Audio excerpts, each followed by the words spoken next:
तो इस एपिसोड की शुरुआत में हमें लॉर्ड बीरस का प्लेनेट दिखाया जाता है, जहां पर गोकू एंड वेजिटा वीज के साथ अपनी ट्रेनिंग कर रहे होते हैं और हमेशा की तरह हमारे लॉर्ड बीरस आराम कर रहे होते हैं। वीज गोकू एंड वेजिटा की ट्रेनिंग से इम्प्रेस होकर उनकी कहता है कि तुम दोनों बहुत ही बढ़िया कर रहे हो, मगर तारीफ के बाद तुरंत ही अपना एक अटैक करता है और उन दोनों को ज़मीन पर फेंक देता है।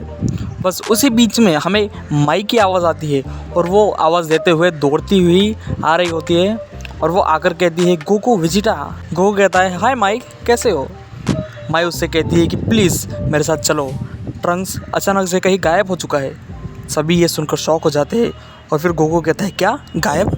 तभी वहाँ पर मौजूद सुप्रीम काई कहते हैं कि फ्यूचर ट्रंक्स अपने ट्रेनिंग के लिए इस समय हमारे यूनिवर्स में आने वाला था। तभी वहाँ एक मिस्टीरियस पर्सन अपेयर होता है और वो कहता है आप सबको मैं समझाता हूँ, मेरा नाम फू है और मैं ट्रंक्स का दोस्त हूँ। वेजिटा कहता है क्या दोस्त। फू कहता है ट्रंक्स एक बहुत बड़ी मुसीबत में पड़ चुका है और वो इस समय प्रिजन प्लैनेट पर है। गोकू कहता है क्या प्रिजन प्लैनेट। फिर वेजिटा फू से कहता है कि ये सब तुम्हें कैसे पता।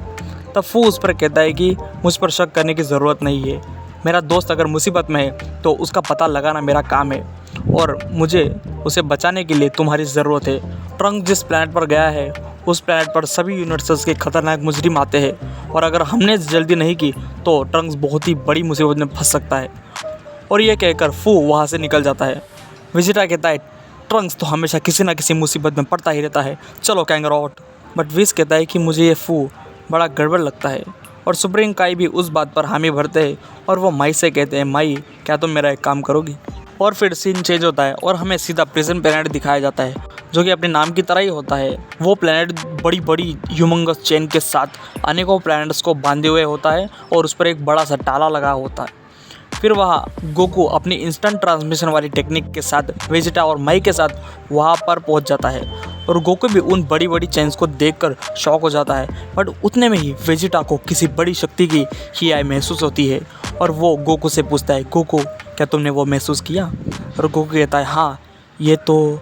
बट उतने में ही वहाँ पर कोई पहुँच जाता है और उसको देखकर हर किसी की आंखें फटी की फटी रह जाती है क्योंकि जो आया था वो गोकू ही था, मगर डिफरेंट अटायर में और डिफरेंट एटीट्यूड में।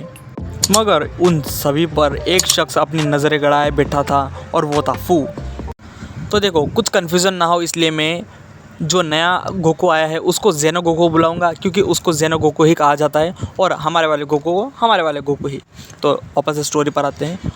उतने में जेनो गोकू कहता है आखिरकार मैंने तुम्हें ढूंढ ही लिया और वो इंस्टेंट सुपर सैयन 4 में ट्रांसफॉर्म हो जाता है और हमला कर देता है। बट हमारा वाला गोकू भी इंस्टेंट सुपर सैयन ब्लू में ट्रांसफॉर्म होकर उसके हमले को रोक लेता है। तभी जेनो गोकू कहता है कि अच्छा तो तुम में ही हो मगर दूसरी साइड हो। तो हमारा गोकू कहता है कि क्या दूसरी साइड मतलब। फिर से जेनो गोकू पूछता है कि क्या तुम उसके फ्रेंड हो और बस इतना कहते ही वो हमला स्टार्ट कर देता है और फिर से दोनों गोकू आपस में लड़ने लग जाते हैं और लड़ते लड़ते दोनों आसमान में पहुंच जाते हैं। हमारे वाले गोकू का सर कहीं टकराता है मगर वो किसी को भी समझ में नहीं आता कि वह क्या हुआ। तभी जेनो गोकू कहता है कि इसका कोई फ़ायदा नहीं, तुम इसके ऊपर नहीं जा सकते क्योंकि ये जगह पूरी तरीके से सील्ड है और यहाँ से निकल पाना इम्पॉसिबल है। बट हमारे गोकू के कुछ भी पल्ले नहीं पड़ता उसने क्या कहा। बट जो जेनो गोकू है वो कुछ सोचकर तुरंत ही कामेहामेहा से हमला कर देता है और हमारा गोकू भी बदले में कामेहामेहा से हमला करता है और उन दोनों की एनर्जी ब्लास्ट के टकराव से जो एनर्जी निकलती है वो बहुत ही बड़ी होती है और वेजिटा और माई उस एनर्जी में कुछ भी देख नहीं पाते मगर वो बड़े आराम से उन सबको देख रहा होता है। उस ब्लास्ट की वजह से वो सारी जगह पर धुआं धुआं हो जाता है और जब धुआं हल्का होता है तब जेनो गोकू कहता है कि इसका कोई फ़ायदा नहीं हुआ। तो एक तरफ खड़ा फू अचानक से हंसने लग जाता है और वो कहता है कि तुम सारे सैयान्स आपस में ही लड़कर मरने वाले हो। और उसी चीज़ पर जेनो गोकू गुस्सा होकर कहता है कि तुम अपना मुंह बंद करो और वो तुरंत ही एक एनर्जी बॉल से फू के ऊपर हमला कर देता है। बट फू उसे अपने एक ही हाथ से दूर फेंक देता है। बट जब वो एनर्जी ब्लास्ट दूर जाकर फटता है तब उसका बहुत बड़ा विस्फोट होता है। तब फू कहता है कि मैं जानता हूँ कि तुम क्या करना चाहते थे, तुम्हें लगा था कि दो कामेहामेहा के टकराव से जो एनर्जी निकलती है उससे तुम ये सील को तोड़ पाओगे। नहीं नहीं बिल्कुल नहीं, इससे काम नहीं होने वाला, मगर तुम्हारा आइडिया अच्छा था, एक टाइम पेट्रोलर से मैं यही उम्मीद करता हूँ।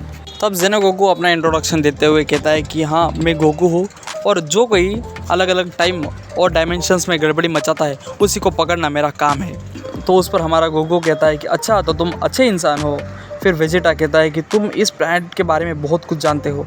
फिर फू बीच में बोलता है कि ये प्रिजन प्लैनेट है, ये मेरी लेबोरेटरी है जिसको मैंने बनाया है, और मैं सारे डायमेंशन से सभी के सभी ताकतवर योद्धाओं को यहाँ पर लाकर फाइट करवाता हूँ, और वो यही कैद रह जाते हैं हमेशा हमेशा के लिए।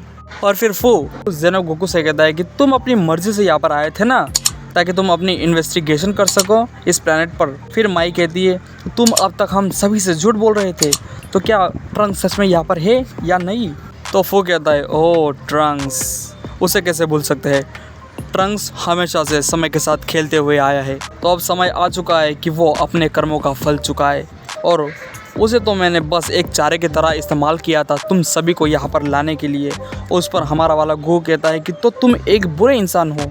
तो फू कहता है ना ना, मैं कोई बुरा इंसान नहीं हूँ, मैं तो एक बहुत ही अच्छा इंसान हूँ। वेजिटा कहता है ट्रंक्स कहाँ है?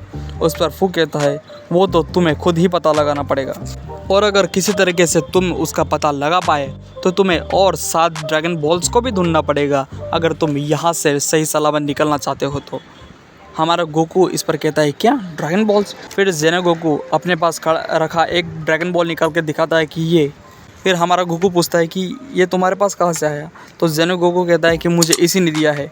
उस पर फू कहता है बाकी 6 ड्रैगन बॉल्स भी 6 योद्धाओं के पास है, और वो बहुत ही ताकतवर है, बस ध्यान रखना कि तुम कहीं उससे हार ना जाओ। तो चलो मेरा एक्सपेरिमेंट शुरू करते हैं। और फू वहाँ से ये कहकर निकल जाता है, और फिर सीन चेंज होता है और हमें एक कमरा दिखाया जाता है जहाँ पर फ्यूचर ट्रंक्स को रखा होता है, और उसके हाथ में किसी तरीके की बेड़ियाँ भी होती है। और फिर जहाँ पर उसको रखा होता है वहाँ का दरवाज़ा खुलता है, और उसके पीछे हमें एक सिटी दिखाई जाती है जहाँ से ट्रंक्स भागने की कोशिश करता है, और भागते भागते उसको एक शख्स आकर रोक लेता है, और वो शख्स कूलर होता है। और कूलर ट्रंक्स के पास आकर कहता है मुझे वो ड्रैगन बॉल दे दो। और ट्रंक्स कहता है कि कौन से ड्रैगन बॉल? और फिर से हमें सीन चेंज करके दिखाया जाता है जहाँ पर फू अपनी लेबोरेटरी में बैठा होता है, और वो वहाँ से बैठे बैठे सभी प्रिजनर्स पर नज़र रखे होता है। और फिर वह कहता है कि हर एक चीज़ अपनी जगह पर है, तो इस दुनिया का सबसे लाजवाब एक्सपेरिमेंट शुरू होने वाला है। और उसके पीछे कुछ हलचल होती है, और फू उसके पीछे देखकर कहता है कि चिंता मत करो, तुम्हारा भी नंबर जल्दी आएगा मेरे ईविल सयान। और इसी तरीके से इस एपिसोड का अंत होता है। तो ये एपिसोड तुम्हें कैसा लगा? अच्छा लगा हो तो लाइक करना, उसके बारे में कमेंट करना, और चैनल को सब्सक्राइब भी कर ही देना। तो मिलते हैं सेकंड एपिसोड में और सेकंड वीडियो में।